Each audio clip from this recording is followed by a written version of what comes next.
ओम शांति। आज 16 मई 2022। आज बाबा हमें कहते हैं, मीठे बच्चे, तुम ईश्वरीय फैमिली के हो और इस ईश्वरीय फैमिली का लॉ है भाई भाई हो रहना। ब्राह्मण कुल का लॉ है भाई बहन हो रहना, इसलिए विकार की दृष्टि हो नहीं सकती। आज का पहला प्रश्न है, यह संगम युग कल्याणकारी युग है कैसे? उत्तर है, इस समय बाप अपने लाडले बच्चों के सम्मुख आते हैं और बाप टीचर सद्गुरु का पार्ट अभी ही चलता है।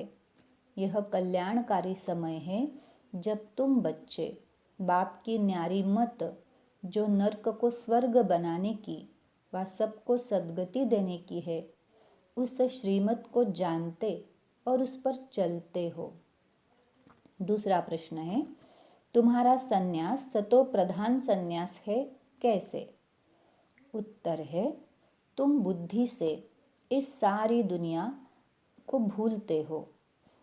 तुम इस सन्यास में सिर्फ बाप और वर्षे को याद करते हो, पवित्र बनते, परहेज रखते, जिससे देवता बन जाते हो। उनका सन्यास हद का है, बेहद का नहीं। ओम शांति। बाप बच्चों को युक्ति से बैठकर समझाते हैं कि आत्मा रूप में हम सब भाई भाई है और शरीर के संबंध में आते हैं तो भाई बहन हैं। हम सब आत्माओं के पिता एक ही है। वो मनुष्य तन में आते हैं और प्रजापिता ब्रह्मा द्वारा रचना रचते हैं। बाप आकर इस पुरानी दुनिया को नया बनाते हैं, अर्थात इस विश्व को बदलते हैं। भारत में एक ही धर्म था, पहले कोई और धर्म नहीं था, बाकी सब की वृद्धि बाद में हुई। इस समय हम सब सहज राज योग सीख रहे हैं।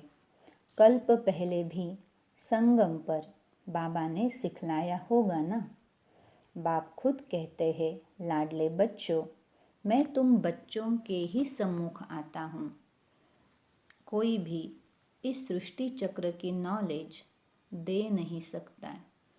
परमपिता परमात्मा स्थापना और विनाश का कार्य कैसे कराते हैं, यह कोई भी नहीं जानते। तुम बच्चे अब जान गए हो। मनुष्य से देवता किए, यह महिमा बाप की है। मूत पलीती कपड़ धोए। अब अपने से हरेक पूछे कि हम मूत पलीती है व पवित्र है। बाबा ने अपनी चेकिंग करने के लिए कहा है कि मैं कहाँ तक पवित्र बना हूँ या अभी भी मूत पलीती हूँ। हम स्वीट होम में बाबा के साथ रहते थे। वहाँ कोई तख्त, कुर्सियाँ आदि रहने के लिए नहीं होती है। वहाँ हम सभी आत्माएं अशरीरी रहते हैं। अब बाप कहते हैं, शिव बाबा को याद करो, विष्णुपुरी को याद करो। यह सब ईश्वरीय फैमिली है। यह ब्राह्मणों का कुल है। दुख देने वाली माया स्वर्ग में नहीं होती, क्योंकि स्वर्ग में असुर आ नहीं सकते। लेकिन कहते हैं कि अकासुर, बकासुर या असुरी संप्रदाय, दुनिया ही असुरी हो गई है। फिर कहते हैं कृष्ण ने गाय चराई। ये भी यहाँ पे पाठ चला है। कैसे? शिव बाबा ने हम सब बच्चों को ज्ञान दिया, तो बाबा कहते हैं तुम सब गाय हो और शिव बाबा तुम सबको ज्ञान घास खिलाते हैं। घास खिलाने वाला, परवरिश करने वाला वह है। तो हमें क्या करना है? जो ज्ञान की घास बाबा ने खिलाई है उसका मंथन करना है, उसके ऊपर रवंथ करना है, उगारना है उसको। बाबा फिर कहते हैं, भले यहाँ पे हिंदुस्तान कहते हैं देश को, लेकिन इसका असुल नाम भारत है। गीता में भी है कि यदा यदा ही धर्मस्य ग्लानिर्भवतु भारत। तो गीता में हिंदुस्तान तो नहीं कहा, तो ये सोचना चाहिए। फिर बाबा ने संगम युग का महत्व बताया। बाप संगम पर ही आते हैं। यह मोस्ट कल्याणकारी युग है। ऐसा युग और कोई हो नहीं सकता। सतयुग से त्रेता में आते हैं तो उस संगम को कल्याणकारी नहीं कहेंगे, क्योंकि दो कला कम हुई तो कल्याणकारी कैसे हुआ। फिर द्वापर में आएंगे और कला कम हो गई तो यह कल्याणकारी युग नहीं रहा। कल्याणकारी सिर्फ संगम युग है। हम सब बच्चे राजयोग सीख रहे हैं तो हमें श्रीमत पर चलना पड़े। बाकी सब आसुरी रावण मत पर है। सब में 5 विकार है। सबसे पहला अशुद्ध अहंकार। बाप कहते हैं देह अहंकार छोड़ देही अभिमानी बनो, अशरीरी भव। तुम मुझ बाप को भूल गए हो। यह भी भूल भुलैया का खेल है। कई फिर कहते हैं नीचे गिरना ही है तो फिर पुरुषार्थ क्यों करे। बाबा समझाते हैं अरे पुरुषार्थ नहीं करेंगे तो स्वर्ग की राजाई कैसे मिलेगी। ड्रामा को यथार्थ रीति से समझना है। भक्ति मार्ग में कैसे चित्र बनाए हैं, काली को, कृष्ण को, सबको काला बना के दिखाया है। देवियों की पूजा कर समुद्र में डुबो देते हैं तो यह गुड़ियों की पूजा हुई। बाबा कहते हैं यह सब ड्रामा में नोंद है, फिर भी ऐसे ही होगा। भक्ति मार्ग का बड़ा विस्तार है, पेशगीर है। तो बाबा कहते हैं बाप तुमको इन झंझटों से छुड़ा देते हैं।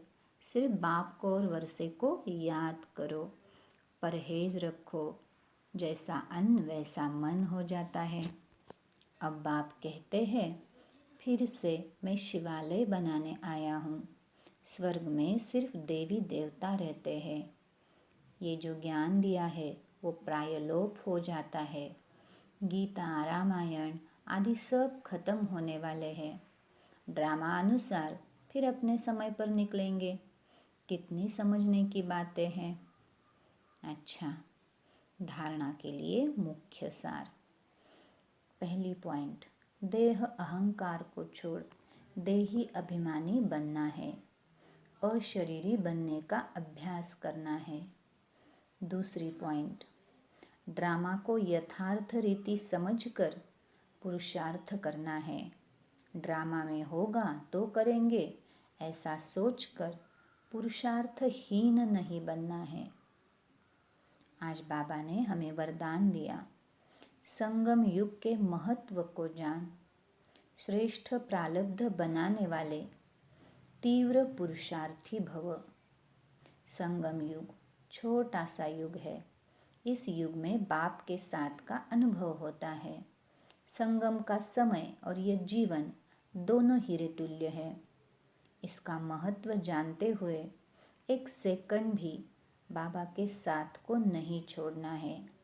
सेकंड गया तो सेकंड नहीं, बहुत कुछ गया। सारे कल्प की श्रेष्ठ प्रारब्ध जमा करने का यह युग है। अगर इस युग के महत्व को याद रखेंगे तो तीव्र पुरुषार्थ द्वारा राज्य अधिकार प्राप्त कर लेंगे। तो ये जो समय है संगम युग का, इसको ध्यान में रखेंगे।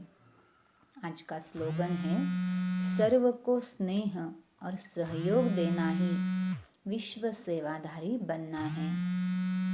सर्व को स्नेह और सहयोग देना ही विश्व सेवाधारी बनना है।